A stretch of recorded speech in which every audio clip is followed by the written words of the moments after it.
Aidan Mills, CEO of Northstar here, and delighted to host a corporate presentation and investor update call. This is a pretty exciting one for us. When we've been sending out some PRs over the last couple of weeks, and this has given us a chance to talk about those. So super excited to be able to do that. So I'm joined by the Kin team, of course, who are helping us support the business and helping us with hosting the website, which is great. And Carson Seaton as well, our director of corporate development, is here. So as usual, what we'll do is we'll walk through the slides. If you have questions, we will keep those to the end, and then Carson will kind of read out the questions and we can talk about them and kind of group them together in themes to give us some questions for feedback. So what you need to do for that is to click the Q&A button at the top of the screen, put in your question, and then Carson will pull those together to ask them at the end. So our objective here today for the corporate update is to talk about kind of four things. So number one is to talk about what's happening in the market and some very interesting news from our travels last week, and I'll talk about that in a little minute. Secondly, we're going to talk about Delta and where we are with that. Thirdly, we're going to talk about Calgary and where we are with that. And fourthly, we'll talk about funding and then how that's going to help the phase one of our expansion plan develop. And again, like Q&As to the end. So, we've got the usual forward-looking statements. The one thing I'll say, again, from a 10,000-foot level, you've seen me say this a number of different times. To get an ESG business from the start of the business to it being fully commercial, I always believe that there are three steps. Number one, you have to demonstrate that the technology works. Number two, you have to be able to scale it up. And number three, you have to be able to roll it out. So without going into all of the detail here, if you believe our offtake purchase order from here, and if you believe our major offtake agreement with Colas out of Calgary, we have multi-billion-dollar companies that actually believe the technology works here.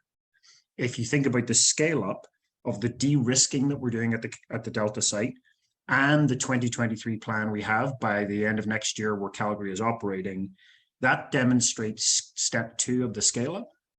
And the third thing that demonstrates the rollout capability of this business is that we now have a funder who's a partner funder for us for the first three plants. So if you think about all of those three steps that I keep on talking about in terms of getting from ESG kind of ground zero up to a fully fledged business, we believe we have that in order. So let's talk about the problem. So Gord Johnson and I from the company were in Chicago last week at the Construction and Demolition Recycling Association meeting where they were concentrating on shingle recycling. So they have a Shingle Recycling Association, which is part of the CDRA. This slide used to have the number of 84% of the roofs roofed, and the amount of shingles that went to landfill in the US per year was 12 million tons. That's the number that we had. The new number for 2021 is 14.85 million. That's the current estimate. Now, we'll get that confirmed from officially in the next little while, but that's the number that was being used at the association meeting to talk about how many million tons went into shingles, so 14.85. So let's just then step back and do this conversion that I always do into barrels of oil. Assuming that those shingles have got 25% of asphalt, and assuming about six barrels per ton, then that is 22.3 million barrels. Add the Canadian figures to it, and that's nearly 25 million barrels of oil per year going into landfills because of shingles. So an increase over the 12 million tons, and all to say that this market isn't getting any smaller. The Asphalt Roofing Manufacturers Association, who are the big, that's all the big manufacturers that are in the US. So they reiterated at the event in Chicago last week their strategic plan. So they came out with a strategic statement. And sorry, so this is, you know, CertainTeed, IKO, Owens Corning, all the big manufacturers that are in that manufacture asphalt roofing shingles. So they came out and reasserted their strategy statement, which was they want to divert 50% of all shingles away from landfill by 2035 and 100% by 2050. And today, I will once again outline why I think we are today the only commercial solution that can actually make that happen. So let's look at Delta. So you've seen, we've used these slides before with respect to here's what's happening in the Delta facility. And so what I've highlighted in green are the two big changes. So the other thing that I want to kind of address is after we did the Q2 feedback and we talked about Delta being a pilot facility, it was really interesting. The market feedback from that was, well, Delta sounds like a bit of a science experiment. Well, look, let me tell you what Delta has managed to achieve. So from Q1 this year, we've been producing asphalt at the back end of this facility. As you know, we're targeting 3 sectors. So the shingle sector, the flat roofing sector, and the paving sector. And what the Delta production has actually enabled is the multi-billion-dollar companies that I keep on talking about testing this stuff, one of which has just come through with the agreement for Calgary. So what Delta has been able to produce is demonstrate that this technology actually works. Very, very important as we think about moving forward. Now, do we want to get Delta to, cash flow break even, commercial production? I mean, of course. But the most important thing about Delta was number one, that we demonstrated the product came out the back end, it was available for testing, and we could get long-term agreements from the back of that testing. And secondly, that we de-risk the technology that we're going to deploy in Calgary. And that's what that's all about. But if you step back and you look at the kind of these two green lines here, number one, it says first ever purchase order. So first ever revenue that's going to come in the door with the 80 tons going out to a major international roofing manufacturer. So that major international manufacturer has already done detailed testing. So they know that they like the product. And now it's about running 80 tons through the manufacturing process to make sure that that all works. And our view and their view is hopefully that will turn into a long-term offtake agreement. So that looks akin to the sort of length of term that we've done out of Calgary. The second green line here talks about collection.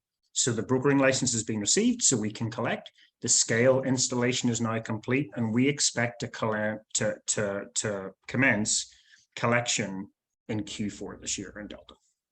So if you step back at the 10,000 foot level and you say, okay, well, what have you used Delta for? Number one, it's the product that's gone for testing.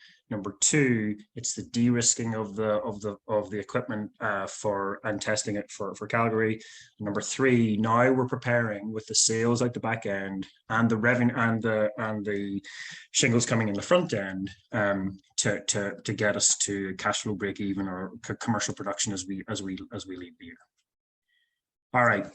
So then let's talk about Calgary. So we'll go through this in detail, but the two big things, of course, that have changed are the offtake agreement. I'll talk you through that in detail, and then the lease agreement. So the PR came out. So we have an LOI for the long-term lease.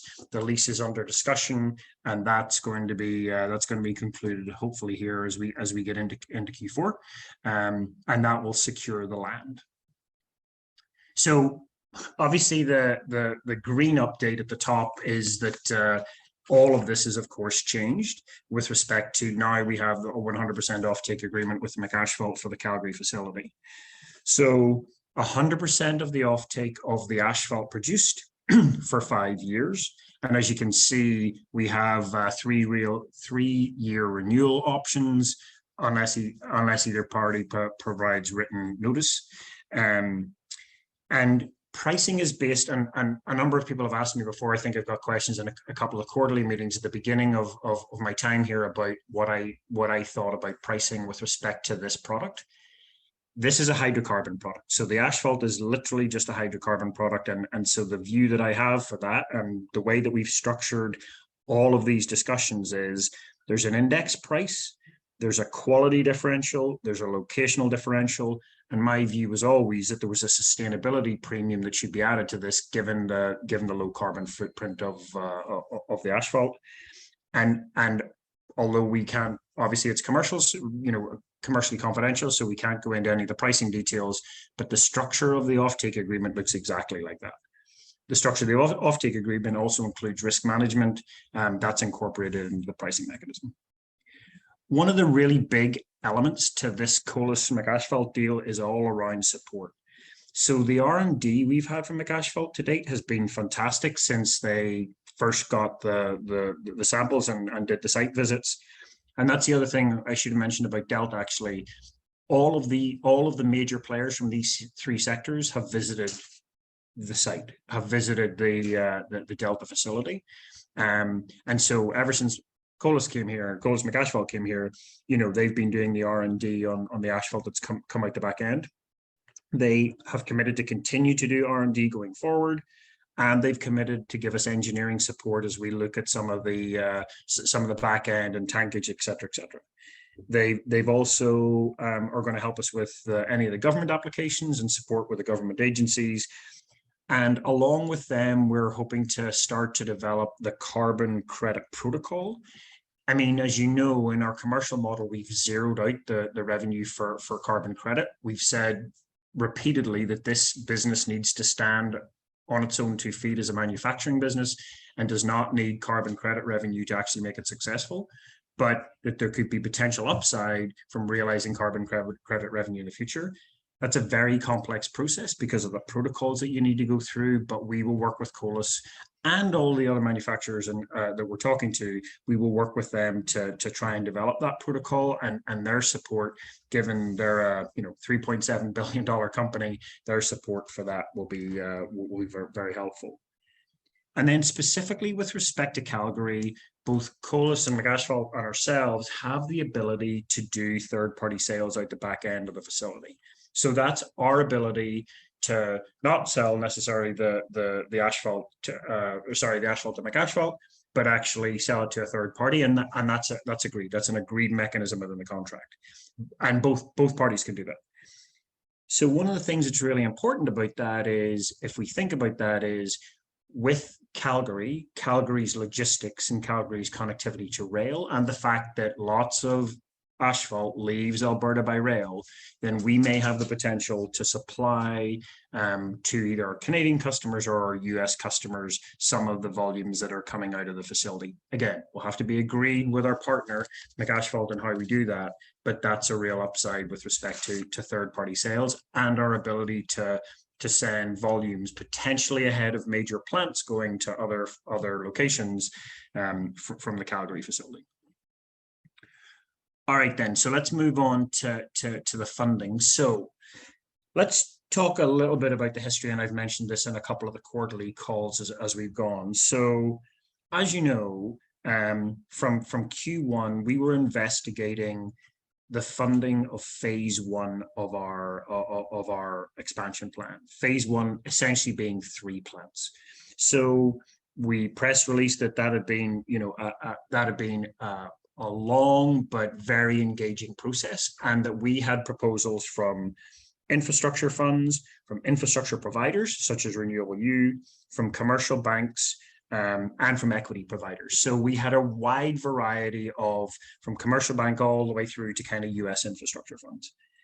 One of the key elements of that, of course, when we got to May, as we reviewed it, was the requirement for equity.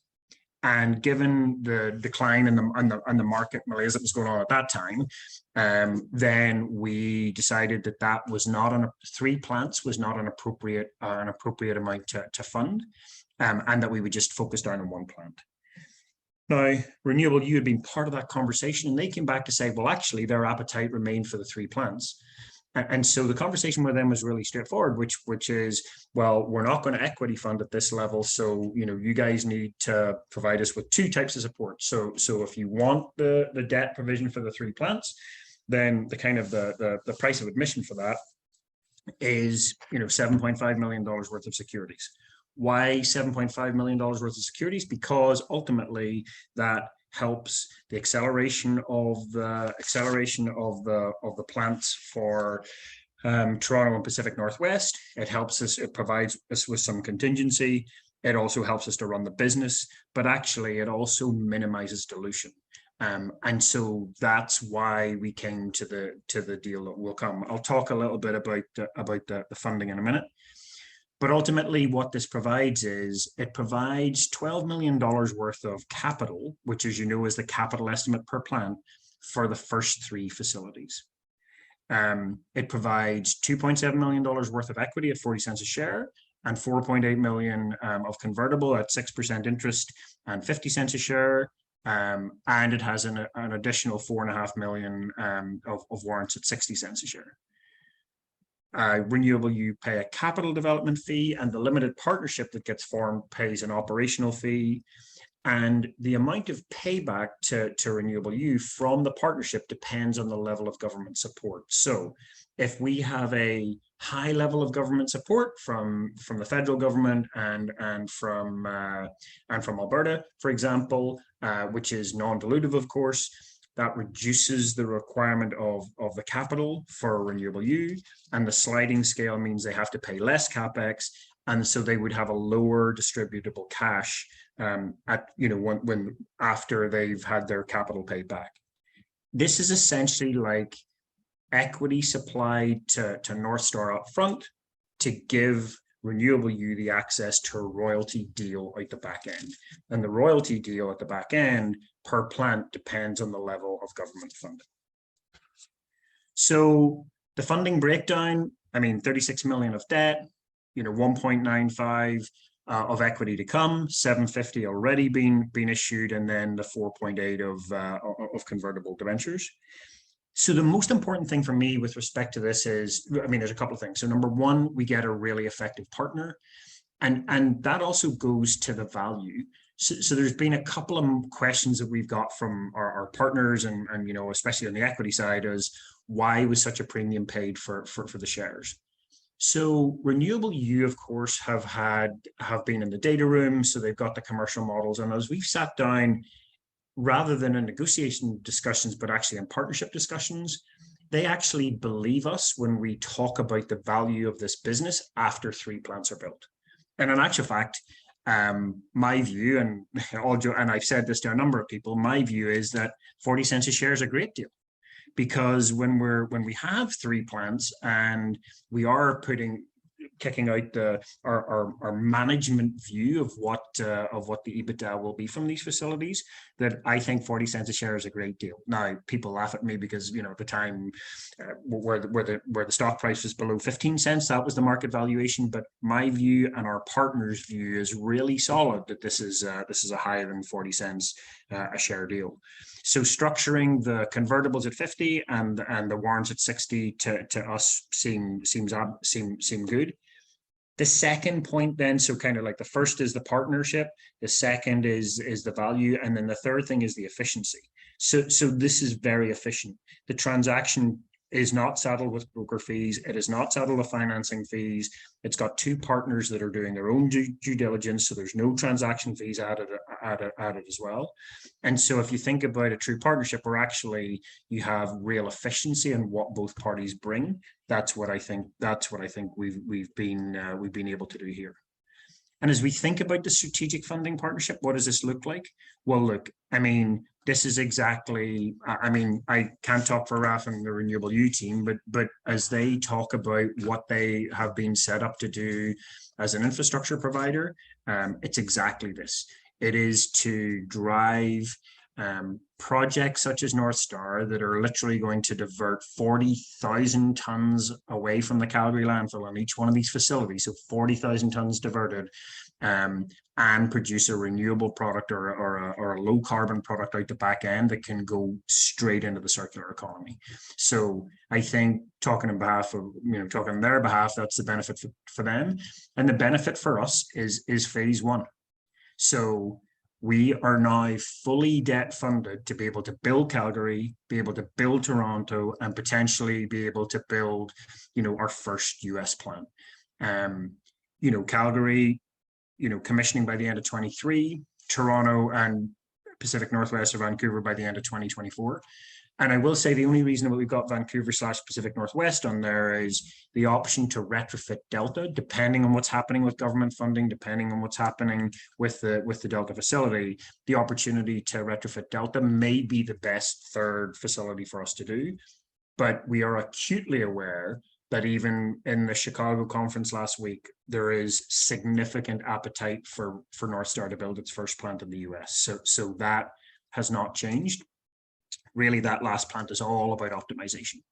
So we are fully funded to be able to do this, from a debt perspective, and I think that sets us up well. So then let's talk about the timeline. We've announced the offtake agreement. We have the full funding package now, and Delta will have its first asphalt sale and shingle collection. We're moving towards the commercial production at the Delta facility, and of course that's driven by the supply agreement and driven by the shingle collection.